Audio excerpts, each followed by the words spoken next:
こんにちは、斉藤直樹です。今回は、キャラを魅力的に描く方法、立体感、シワ、完全解説ということでお届けしてまいります。キャラクターイラストを描いてみるんだけど、どうにも平面的になってしまって見栄えがしないという人は、こちらの動画が役に立つと思うので、ぜひチェックしてみてくださいね。ポイントがとても多いのでね、前置きはこのぐらいにして、早速行ってみましょう。体の断面を描く。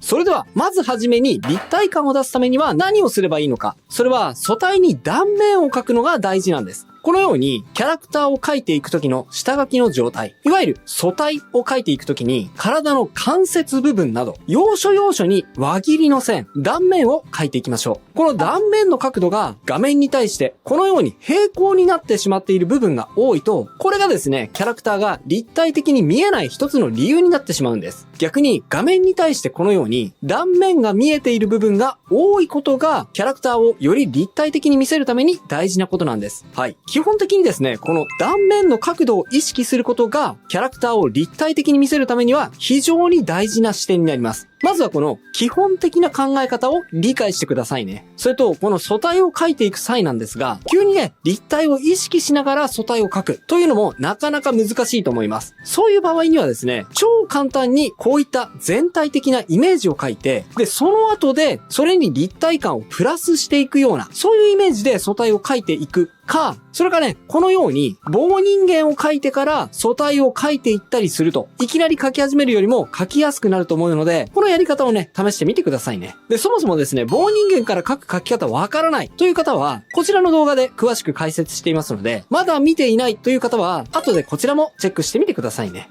服の断面を見せる。さて、基本的な考え方が分かったところで、とはいえ、この断面を描いた線、消しちゃうとですね、いまいち立体感が消えちゃいますよね。ほら、例えばこの素体、今描いた断面を消しちゃうと、立体的には描いているはずなんですが、さっきよりも立体感が失われてしまいました。そこで次に意識するのが、服の断面を見せることなんです。このキャラクターはまだ服を着ていませんので、このように簡単な服を着せてみます。シャツ、短パン、あとベルトですね。ほら、見てください。このように、シャツの袖口、短パンの裾、そしてベルトが、それぞれ体の断面になったのがお分かりいただけるんじゃないでしょうか。このように、キャラクターが着ている服の断面を見せる。こうすることによって、キャラクターをより立体的に見せることができるんです。断面がなければ、つけちゃう。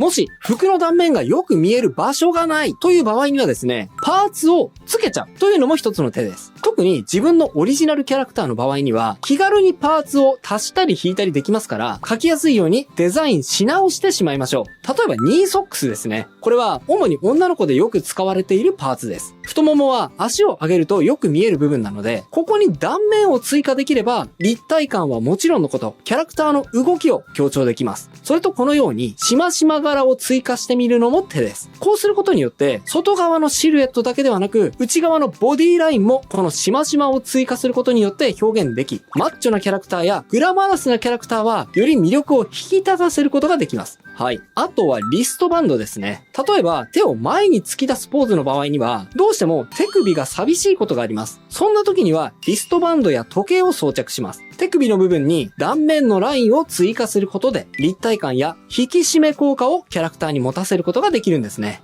ポーズの付け方。このポーズが絶対にダメというわけではないんですが、キャラクターを立体的に見せるという観点から言うと、このど正面から描くっていうのは、キャラクターを立体的に表現することには向いてないんですね。なぜなら、先ほど説明した断面も、このように画面に対して平行になってしまい、あまり角度がついて見えません。それに画面に対して奥行きが表現できない、空間が表しにくいポージングになってしまっているからです。では、どのようなポーズが実際立体的に見えやすいのでしょうか。例としては、例えば、斜めのポーズ。今紹介したように、正面からだとどうしてもね、平面的になってしまうので、それを避けるためには単純に斜めにすればいいだけなんです。このように顔はもちろんですが、体も中心が正面に来ることを避けます。なおかつ手足も曲げたり、斜めに上げたりしながら、とにかく正面を避けるようにしてみてください。これを意識するだけでも、立体感のあるポーズは自然と描けるようになるんです。そしてさらに立体感を強調できるのが、手や足を前に突き出すポーズ、キャラクターに取らせているポーズで立体感を強調することができるんですね。特に効果的なのが手や足を前に突き出すポーズです。このように手足を前に突き出すことによって画面に奥行きができて、キャラクターの立体感、迫力を追加することができちゃいます。さらにリストバンドや時計、そういうパーツを前に突き出している腕に巻きつけてあげることで、先ほど紹介した断面効果も併用することができて、より立体感を強調することができると思います。それと、キャラクターを下から見上げる煽り構図、上から見下げる俯瞰構図。これによっても、キャラクターの立体感を強調することができます。なぜかというと、はい、勘のいい方はもうお分かりかもしれませんが、先ほどの断面効果に関係ありますよね。そうです。煽りや俯瞰で書くと、自然とこの断面に角度がつきます。よって、特に断面に角度をつけるぞと意識をしなくても、自然と断面が多く見えるような構図になり、断面効果が利用しやすいキャラクターを立体的に描くことができます。ただしですね、煽りや俯瞰を描くには、特にね、初心者にとってはかなり難しくもあります。実際ね、煽りや俯瞰の構図が苦手という方も多いです。チャレンジしてみてね、すぐにできなかったとしても、それはね、当然なので、諦めずに何度か挑戦してみてくださいね。意識して取り組めば、徐々に感覚がつかめていきますよ。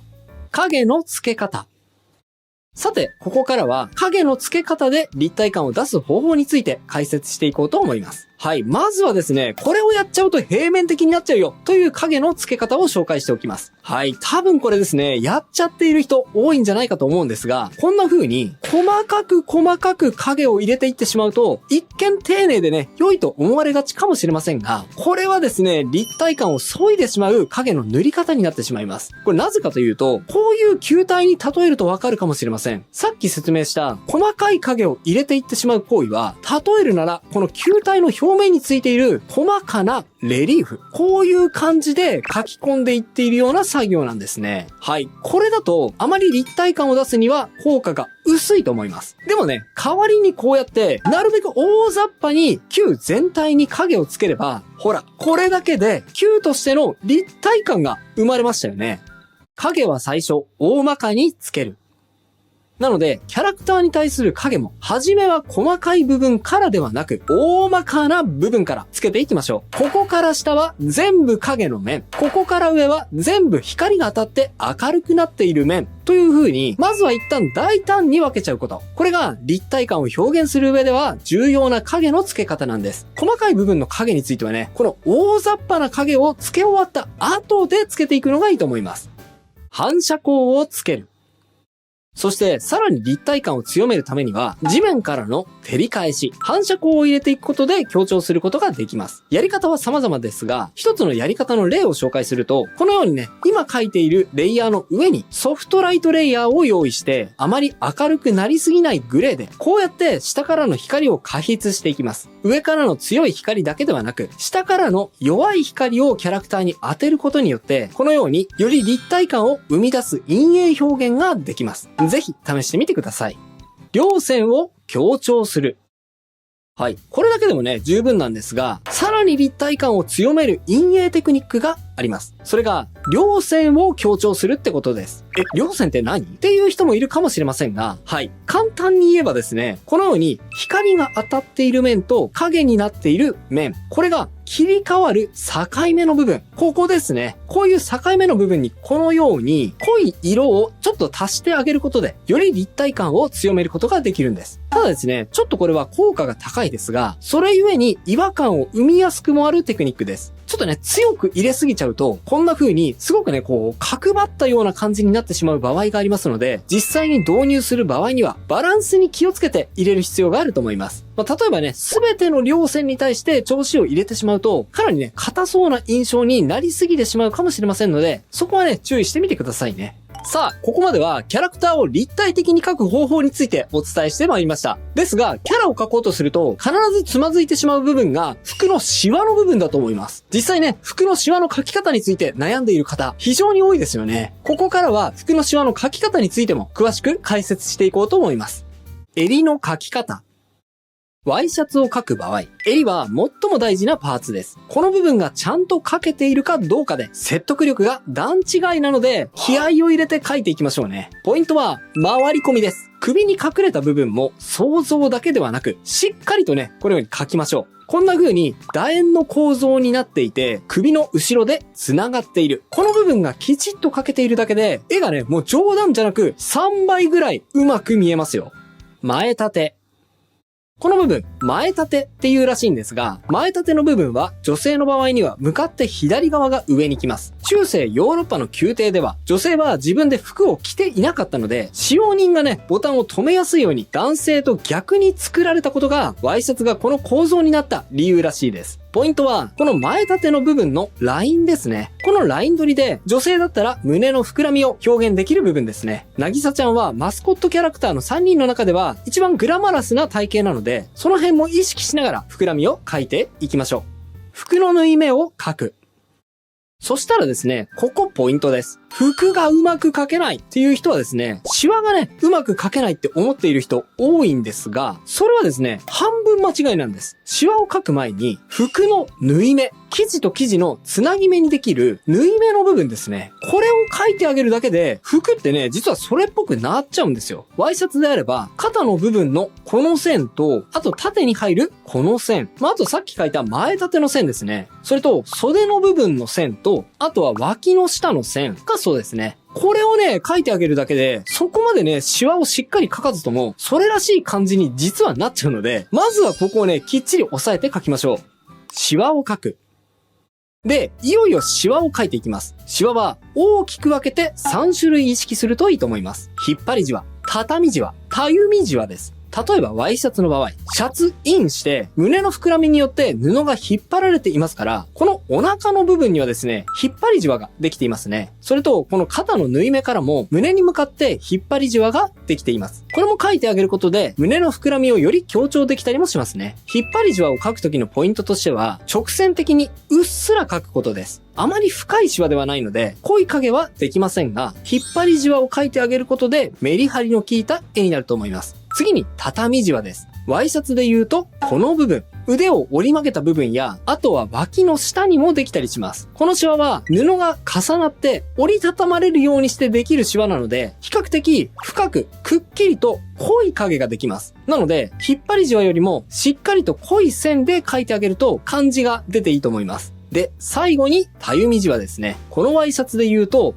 袖口のあたりですね。この辺が布がたゆんで、重力に引っ張られることによって、緩く下に溜まったシワができます。これもですね、そんなに深いシワではないので、薄く、緩い曲線でシワを描いてあげましょう。ポイントなのは、薄手の生地の場合には、細かくシワをたくさん描いてあげることです。特にワイシャツのように薄い生地の場合には、シワがね、たくさんできます。なのでそういう場合には、もちろんね、絵柄にもよりますが、シワを比較的たくさん描いてあげましょう。秘伝、三角を意識する。はい。これはですね、ちょっとあんまり教えたくないポイントなんですが、動画を見てくれた皆さんに秘伝の技教えちゃいましょう。シワを描く場合には三角を意識しましょう。例えば、腕が折り曲がったこの部分にできるシワも、裾にできたこのシワも、なんとなく三角を意識しているのがお分かりいただけるのではないでしょうか。実際のシワのでき方を追っていくと、必ずしもこうなっていない場合も多いんですが、あくまでね、絵作りとして、この三角を意識しながらシワを描いていくと、なんとなくシャープな印象、絵としてもたついていない、かっこいいシワになりやすいので、ぜひね、意識してみてくださいね。パーカー編、フードを描く。パーカーでポイントになってくるのは、まずはフードの部分ですね。この部分は布が折り重なってできる畳じわができます。できればね、しっかりと写真を見ながら描いていくのが理想ではありますね。そして写真を何度か撮っていくことで、ある程度法則性が見えるので、フードの部分ってだいたいこんな風に1段2段って塊ができて、で、ここに畳じわが深くつくんだよな、みたいなことが分かってきます。そしたら、毎回写真を参考にせずとも、ある程度はね、以内で描くこともできるようにはなってくると思いますね。ゆったり描く。パーカーは結構厚手の生地なので、そもそもそんなにシワができないというのがありますが、基本的にはさっき紹介したワイシャツのような薄手の生地と差別化したいポイントとしては、ゆったりと曲線的に描いていくことでしょうか。ワイシャツは薄手の生地なので、ポイントで生地が強く引っ張られて、引っ張りじわが多くできます。なので描くときにも直線を意識してピチッと描いていくことで、より薄手の生地の感情を表現できるんですが、パーカーのようなね、厚手の生地の場合には、ゆったりとしていて、引っ張られる部分が少ないので、引っ張りじわがあまりできません。なので、描いていくときにも、曲線的にふわっと描いていくこと。これをね、意識してみてください。服のつなぎ目を描く。はい。そしてここでも服のつなぎ目ですね。肩口のつなぎ目をしっかりと描いていきます。シワが少ない分、この線の存在感は結構大きいと思います。描いてあげると説得力が増しますね。あとは、シワとはちょっと違いますが、フードの紐ですね。これもしっかりと描いていきましょう。シワを描く。はい。で、服のシワの部分なんですが、さっき言ったように、あまりパーカーには引っ張りじわができません。まず描いていきたいのが、この腕を曲げた部分にできる畳じわですね。これは結構ワイシャツよりも深く濃い影ができます。なのでこの線を描いていきましょう。あとは脇の部分にできるシワですね。これも写真を参考にしながら描いてみましょう。さっきもお伝えしたように、三角形、もしくは三角形を2つつないだひし形ですね。これを意識しながら描いていくといい感じに描けると思いますよ。あとは重力で下にたゆんでできるたゆみじわ。これもですね、裾の部分に描いていきます。あんまり線で描いてしまうと薄手の生地感が出てしまうので、そんなに多く本数はいりませんが、絵の際の部分にね、こんな風に描いていくと厚手の生地が緩んでいる感じが表現できると思います。あとは、袖口の部分ですね。ここに関しても、たゆみじわができる部分です。こんな風に、ふわっと生地がたゆんでいるシワを描き入れていってあげましょう。ポイント。すごくデフォルメの効いた二頭身、三頭身のイラストではなく、ある程度リアリティのある絵柄の場合、服のシワを描いていくときには、あまりにも法則性を意識して、この場合のシワはこう描くと決めすぎないこと、頭の中だけでは描かないというのが大事だと思います。こんな風に講座をやっている僕もね、実はそこまで服のシワについて、こういう場合にはこういうシワがつくんだというパターンをたくさん頭の中に持っているわけじゃありません。実はその都度自分で写真を撮ったり、資料を集めたりしてシワは描いていきます。この場合はこう描くという自分の中でのパターンはね、ある程度持ちつつも、一応ね、写真や資料を集めてみて、ここはパターンで描くよりも、この資料から拾った方がいいかもしれない。そういう発見を大事にしてあげること。これがね、実は一番服のシワのようにランダム性の高いものを描くときには大事だと思います。ぜひね、意識してみてくださいね。以上、立体的なキャラクターの描き方、そして服のシワの描き方についてお伝えしてみました。いかがだったでしょうか？また今回はキャラクターそのものの描き方についてでしたが、描いたキャラクターを豪華に、そして見栄えよく演出するには、背景を描くこともね、すごく役に立ちます。でも、背景苦手、難しそうという方、こちらの動画を見ていただければ、背景を描くための効果的な手順を知っていただけると思います。7ステップで背景は簡単に描けますという動画ですね。興味があれば、こちらも合わせてチェックしてみてくださいね。お知らせです。角川より絵心ゼロから始めるイラストドリル発売です。タイトル通りこの本はもう完全にゼロから1からお絵描きを始めたい。もう今から何もないところから積み上げていきたいんだっていう人に向けた本です。今回はめちゃくちゃ初心者の方から参考にできるようにかなりね、初歩的なところから手取り足取り学べる内容になっております。例えばもう初歩の初歩、姿勢やペンの持ち方の話だったり、デジタルだったら液タブがいいの、それとも板タブがいいのなんていう絵を描く前の準備段階の話から、線画に入る前のラフの描き方、絶対にいい絵にするために大事なラフの進め方、コツの話だったり、綺麗な線画を描くためのコツはもちろんのこと、なかなかうまく線画が描けないという人に向けての具体的な練習方法までかなり詳しくまとめています。さらにもう一歩進んで、顔のバランスの整え方、表情で感情を表現するやり方、男女の違いをどうやって描き分けるなど、キャラの細部の描き込みの話、そしてさらに服のシワを自然に描くコツ、パースを使って迫力を出す方法、効果的な色選びや絵の存在感を出すためのシャドウとシェードの違いの話などなど、疲疲れた。ごめんなさい。もうね、かなり段階的に、網羅的に、事細かに説明したので、もう全部を全部紹介はできないんですが、改めて、ゼロから学び直したい、ここから始めたい、という方にとっては、うってつけの内容になっております。興味が出たよ、という方はですね、動画下の概要欄の URL より、ぜひぜひチェックしてみてくださいね。